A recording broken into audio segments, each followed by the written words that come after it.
भारत का अविभाज्य अंग पहले भी था, आज भी है और हमेशा के लिए। इसको कोई कानून की धाराओं से अलग नहीं कर सकता और अलग करने का प्रयास किया भी था। अंततोगत्वा समय ने वो धारा को ही हटा दिया और सारी बाधाओं को।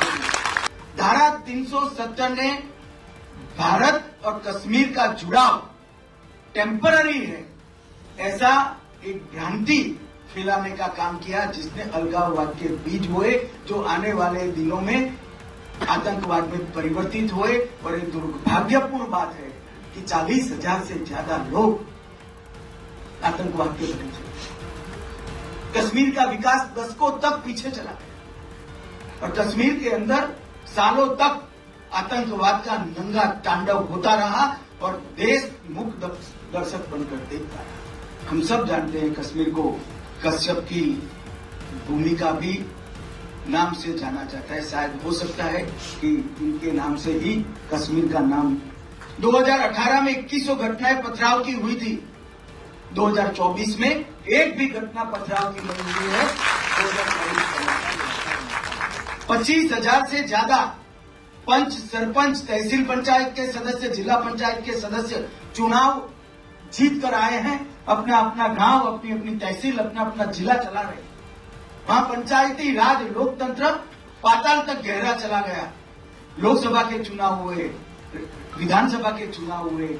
33 साल में सबसे ज्यादा रिकॉर्ड मतदान अगर कभी हुआ तो अभी हुआ है। ये तो हमेशा कट्टरपंथियों का, लूट खसोट करने वालों का और राज्य का विस्तार की एक प्रकार की घृणित विचार को लेकर आक्रांताओं का कश्मीर हमेशा शिकार रहा। मगर फिर भी समय समय पर बहादुरी के साथ ललितादित्य हो, कोटा रानी हो, वीर बाबू हो, सबने मक्कमता से इसका सामना भी किया और इस सब के बावजूद भी कश्मीर की अपनी पहचान को समाहित करने का, संरक्षित करने का बहुत अच्छा प्रयास किया। भारत को समझने का प्रयास तभी सच्चा हो सकता है जब हमने जियो कल्चर कंट्रीज की डेफिनेशन में जाना पड़ेगा। संस्कृति भी देश बनाती है। इस देश की व्याख्या वो नहीं कर सकते जिनके मन में देश की कल्पना जियो पॉलिटिकल है, भू राजनीतिक है। इस देश को वही समझ सकते हैं जिनके मन में भू सांस्कृतिक देश की कल्पना सिद्ध हुई है या तो उसकी जानकारी है। भारत को समझने का प्रयास तभी सच्चा हो सकता है जब हमने जियो कल्चर कंट्रीज की डेफिनेशन में जाना पड़ेगा। संस्कृति भी देश बनाती है। जीवन जीने की पद्धतियां, मान्यता, साहित्य, भाषा, ईश्वर की बारे में कल्पना, मृत्यु के बाद के जीवन की कल्पना, इस सब में हजारों साल के मंथन के बाद जब साम्यता खड़ी होती है तब जाकर एक जियो कल्चर देश बनता है। और पूरी दुनिया में एक ही देश है जो जियो कल्चर देश है। और मैं मानता हूं जब तक हमारे इतिहासकार और इतिहास के अनुसंधान करने वाली परिषद ये थियोरी को ऐतिहासिक तथ्य के साथ दुनिया के सामने नहीं रखेगी, न केवल भारत, पूरी दुनिया भारत को नहीं समझ पाएगी। भारत को समझना है तो भारतीय दृष्टिकोण से और हमारे देश को जोड़ने वाले तत्वों को समझना पड़ेगा। यही हुआ जम्मू कश्मीर और लद्दाख के इतिहास के साथ। यहाँ किसने शासन किया, कौन रहा, किसने क्या अनुबंध किया, किसने क्या एग्रीमेंट किया, इसके आधार पर तथ्यों को तोड़ मरोड़ कर कश्मीर कहां था, लद्दाख कहां था, इसकी मीमांसा करना मेरे हिसाब से बेमानी है। और वो इतिहास को वक्र दृष्टि से देखने वाले इतिहासकार ही कर सकते हैं। स्मृति भ्रंश से दोषित इतिहासकार ही करते हैं जिनकी स्मृति में हमारा गौरवशाली इतिहास है, वो ऐसी गलती नहीं कर सकते। आज इस पुस्तक से ये बात सिद्ध हो गई है कि भारत के कोने कोने में जो संस्कृति, भाषा, हमारी लिपियां, आध्यात्म के विचार, तीर्थ स्थलों की कला, व्यापार और वाणिज्य बिखरा पड़ा है, वो कम से कम 10,000 साल से कश्मीर में उपस्थित था और वहीं से देश के बहुत सारे हिस्से में।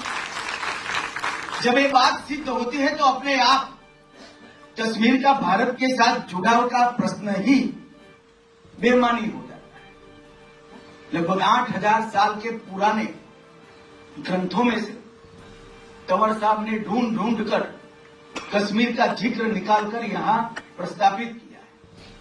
और जब एक ग्रंथ कश्मीर और झेलम की बात करते हैं तब कोई नहीं कह सकता कि कश्मीर किसका है। कश्मीर भारत का अविभाज्य अंग पहले भी था, आज भी है और हमेशा के लिए इसको कोई कानून की धाराओं से अलग नहीं कर सकता और अलग करने का प्रयास किया भी था। अंततोगत्वा समय ने वो धारा को ही हटा दिया और सारी बाधाओं को। मित्रों, आज इस पुस्तक और इस प्रदर्शनी में कश्मीर, लद्दाख और शैव और बौद्ध धर्म का संबंध बहुत अच्छे तरीके से प्रस्तावित कर दिया है।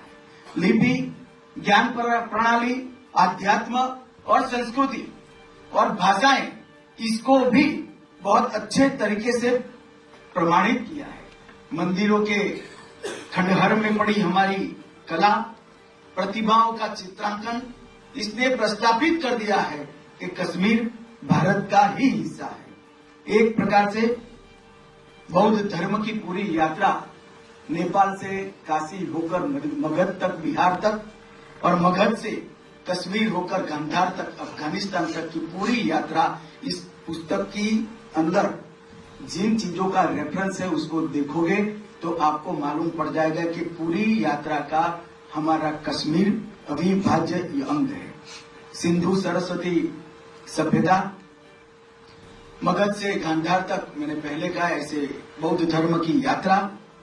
बौद्ध धर्म के अंदर भगवान बुद्ध के बाद परिष्कृत किए गए सिद्धांतों का जन्मस्थान भी कश्मीरी था। चौथी जो परिषद हुई और ये चौथी परिषद में जो सिद्धांत प्रस्तावित किए गए, जो आज के विद्यमान बौद्ध धर्म के सिद्धांत है, वो भी उसकी जनक भूमि कश्मीरी थी। द्रास, लद्दाख की मूर्तिकला, स्तूपों की चर्चा और चित्र, विभिन्न मंदिरों के आक्रांताओं के द्वारा तोड़े गए मंदिरों के खंडहरों के चित्र और संस्कृत का जम्मू कश्मीर में उपयोग का रात तरंगिणी में वर्णन, महाराजा रणजीत सिंह का पराक्रम, डोगरा वंश का समावेशी शासन और सन 47 के बाद हुई गलतियां और वो गलतियों के सुधार तक का पूरा कश्मीर का 8,000 साल का इतिहास इतने छोटे से पुस्तक में एक पात्र के अंदर पूरी गंगा जैसे कोई समाहित कर दे, इस प्रकार से समाहित करने का एक बहुत बड़ा पुरुषार्थ हुआ है। मित्रों, इतिहास बहुत व्यापक भी होता है और बहुत कटु भी होता है। कई सारे ऐतिहासिक संदर्भ ग्रंथों का भी और ऐतिहासिक पुस्तकों का भी मैंने बहुत बारीकी से अध्ययन किया है, मगर मुझे लगता है कि एक कालखंड आया 150 साल का, जिनके इतिहास का मतलब था दिल्ली दरीबे से दिल्ली मारन तक और लुटियन से दिल्ली के जिमखाना तक, यही इतिहास सिमट कर रह गया।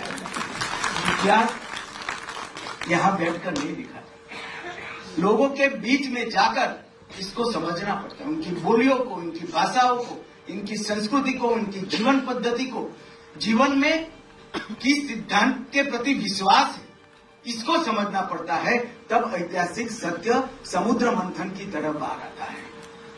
शासकों को खुश करने के लिए लिखे गए इतिहास से निजात पाने का समय अब आ गया है और भारत के इतिहासकारों को मैं इस कार्यक्रम के माध्यम से अपील करना चाहता हूं। आत्मविश्वास के साथ, तथ्यों के साथ, प्रमाणों के साथ हजारों साल पुरानी अपनी संस्कृति के इतिहास को हम हमारे दृष्टिकोण से लिखें और दुनिया के सामने गौरव के साथ प्रस्तावित करें। हम हर इस प्रकार के कार्यक्रम में, हर चर्चाओं में हर विद्वानों की मंडली में बैठकर चर्चा होती है, उसमें इतिहासकारों को कोसने का काम न करें। उनको जो करना था वो कर दिया, हमें अब कौन रोक सकता है। देश स्वतंत्र भी हुआ है और देश में ऐसा शासन है जो देश के विचारों से चल रहा है। अब हमारा काम है, हमारे दृष्टिकोण से हम इतिहास को प्रमाणों के साथ, हमारे दृष्टिकोण के इतिहास को तथ्यों के साथ संकलित करें और रखे। अपने आप जो झूठी बात है और सच्ची बात है उसको देश की जनता और दुनिया के इतिहासकार सिर नीर कर देंगे, वो बदल जाएगा। वो बदलने का पुरुषार्थ हमें करना पड़ेगा। आज इस पुस्तक का ही उदाहरण मैं देकर कहता हूं, सभ्यता की रचना और उसका संरक्षण संवर्धन के कश्मीर केंद्र था, लद्दाख केंद्र था, उसका अनेक उदाहरण इस पुस्तक के अंदर हमें मिल जाते हैं। यहीं के महान चरक ने आयुर्वेद को एक प्रकार से परिभाषित किया। जो चरक को पढ़ेंगे उनको मालूम होगा कि -45 डिग्री में पलने वाली, बढ़ने वाली, अस्तित्व संभालने वाली कई औषधियों को अलभ्य औषध कर उन्होंने वर्णन किया है। सुश्रुत का चिकित्सा विज्ञान की नींव में भी बहुत सारे रेफरेंस पड़े हैं। पाणिनि का व्याकरण, भरत मुनि का नाट्यशास्त्र और आदि शंकराचार्य का चातुर्मास, ये सारा एकत्रित करते हैं तो अपने आप कश्मीर का इतिहास प्रस्तापित हो जाएगा। अभिनव गुप्त, जिन्होंने अभिनव भारती की रचना की, पंडित कदहन, जिन्होंने कश्मीर को एक लंबे समय के दृष्टिकोण से, अलग दृष्टिकोण से रखने का काम दुनिया के सामने किया। और व्यापार की भी बात कर ले तो सिल्क रूट से लेकर सेंट्रल एशिया तक और शंकराचार्य मंदिर से लेकर हेमिस मठ तक व्यापार और अध्यात्म, ये दोनों चीजों के मजबूत नींव कश्मीर की संस्कृति में और कश्मीर की भूमि पर पड़ी थी, ये हमें मालूम पड़ेगा। कश्मीर हमेशा से अनेक मतों को संभालने वाला एक उदार चरित्र प्रदेश रहा। चाहे ईसाई मत हो, चाहे बौद्ध मत हो, चाहे सूफी मत हो, इस सबको अपने अपने क्षेत्र में विकास करने का अवसर कश्मीर की भूमि पर ही पड़ा। चाहे विदुषी लल्लेश्वरी हो, वसुगुप्त हो, कल्लट हो या अभिनव गुप्त, इस सब ने अपने विचारों को और उनके जीवन को देखने के दर्शन को बहुत अच्छे तरीके से कश्मीर पर ही, कश्मीर की भूमि पर ही उकेरने का काम किया। हम सब जानते हैं कश्मीर को कश्यप की भूमि का भी नाम से जाना जाता है। शायद हो सकता है कि इनके नाम से ही कश्मीर का नाम पड़ा होगा, परंतु जैसे मैंने आगे उल्लेख किया, बौद्ध धर्म की चतुर्थ काउंसिल सम्राट कनिष्क के समय में कश्मीर में ही संपन्न की गई और वहां पर अनेक प्रकार के नवाचारों को स्थान दिया गया और भाषाओं की विविधता, जो भारत की एक बहुत बड़ी स्ट्रेंथ है, वो भी कश्मीर में इसकी अनुभूति होती है। और मैं आज निश्चित रूप से इस मौके पर देश के प्रधानमंत्री जी का बहुत बहुत धन्यवाद देना चाहता हूं, क्योंकि 2 यूटी बनाकर दोनों यूटी की राज्य की अधिकृत भाषाओं में कश्मीरी, डोगरी, बाल्टी, लद्दाखी और जंस्कारी, ये सारी भाषाओं को समावेश करने का काम नरेंद्र मोदी जी ने कर भाषाओं को एक नया आयु देने का। हिंदी, संस्कृत, अंग्रेजी, इसको भी नकारा नहीं, परंतु इसके साथ इतनी अल्प संख्या में बोली जाने वाली सभी भाषाएं, कश्मीरी, डोगरी, बाल्टी, लद्दाखी, जंस्कारी, इस सभी को शासन की स्वीकृति देकर, शासन की भाषा बनाकर, शासन की भाषा का पत्राचार का विकल्प बनाकर एक लंबा आयुष्य देने का काम हमारे प्रधानमंत्री जी ने कहा है, किया है। और मैं जरूर कहना चाहता हूं कि जब कश्मीर के 2 LG के 2 UT के निर्माण के बाद भाषाओं की चर्चा होती थी, प्रधानमंत्री जी का आग्रह था कि कश्मीर की छोटे से छोटी आबादी में बोले जाने वाली मूल कश्मीरी भाषा को हमें स्थान देना है और उसको जीवित रखना है। मित्रों, बहुत बड़ा एक देश का प्रधानमंत्री देश की संस्कृति और भाषा के संरक्षण के लिए कितना संवेदनशील हो सकता है, इसका एक बहुत बड़ा उदाहरण है। मित्रों, हमेशा कट्टरपंथियों का, लूट खसोट करने वालों का और राज्य का विस्तार की एक प्रकार की घृणित विचार को लेकर आक्रांताओं का कश्मीर हमेशा से शिकार रहा, मगर फिर भी समय समय पर बहादुरी के साथ ललितादित्य हो, कोटा रानी हो, वीर बाबू हो, सबने मक्कमता से इसका सामना भी किया और ये सब के बावजूद भी कश्मीर की अपनी पहचान को समाहित करने का, संरक्षित करने का बहुत अच्छा प्रयास किया। धर्मेंद्र जी ने धारा 370 का जिक्र किया है। धारा 370 और 35 से ये हमारे देश को एक प्रकार से, हमारे देश के साथ कश्मीर को एक रूप होने से रोकने वाले व्यवधान थे। उस वक्त भी डॉक्टर तंवर ने कहा, उस वक्त भी जनता ना चाहती थी, न लोग चाहते थे। संविधान सभा में भी बहुमत नहीं चाहता था कि धारा 370 संविधान का हिस्सा बने। खैर, मगर बन गया। मगर कुछ दृष्टिवान लोग भी थे जिन्होंने जब हिस्सा बना तब टेम्पररी प्रोविजन लिखना जरूरी समझा। और मित्रों, जो चीज कृत्रिम होती है, प्राकृतिक नहीं होती है, नेचुरल नहीं होती है, वो उसका आयुष्य लंबा नहीं होता है।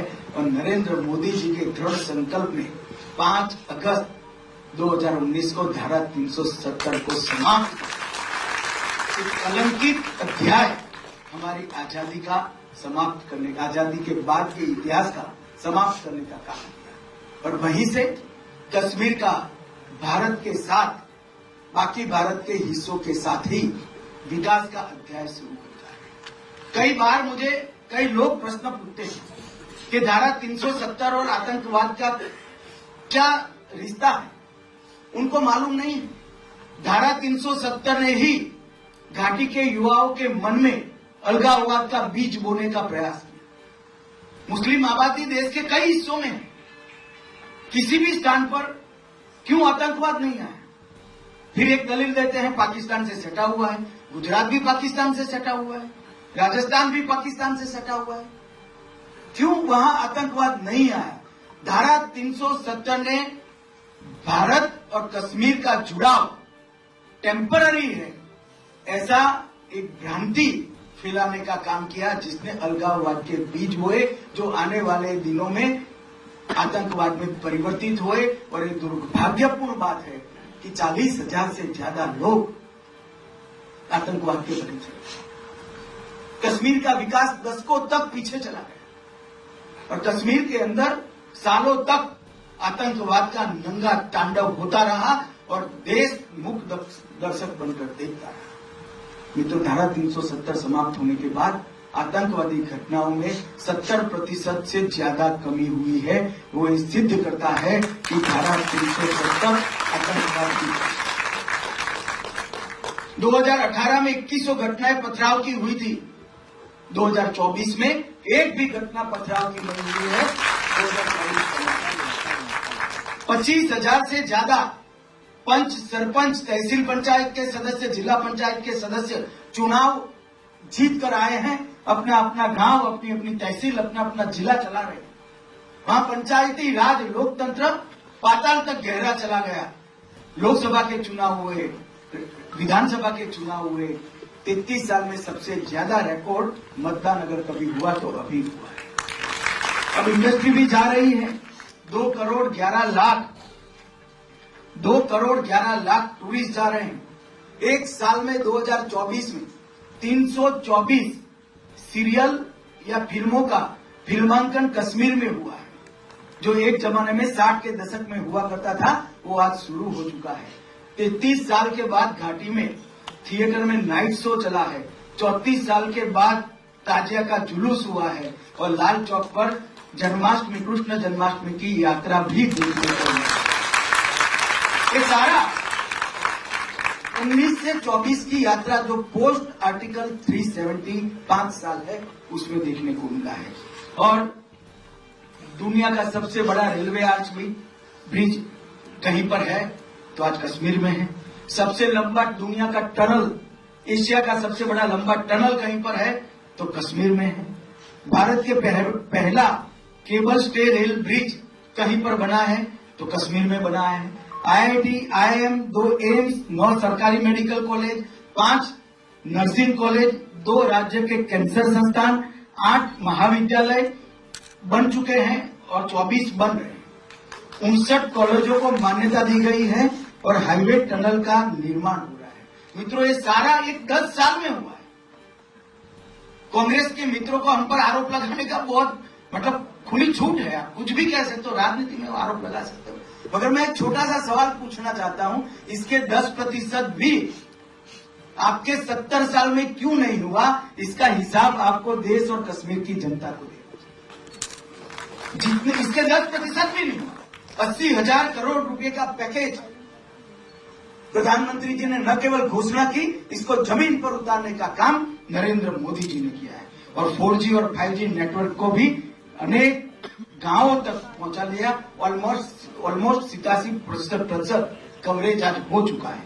मित्रों, और मैं आज कहना चाहता हूं कि हमने न केवल आतंकवाद पर कंट्रोल पाया है, इसको रोकने में सफलता प्राप्त की है, हमने आतंकवाद की इकोसिस्टम को भी घाटी में से पूर्णतया समाप्त करने का काम नरेंद्र मोदी से। और ये सब इस भूमि के लिए हुआ है, जो भूमि का देश और दुनिया की सभ्यताओं में बहुत बड़ा योगदान है।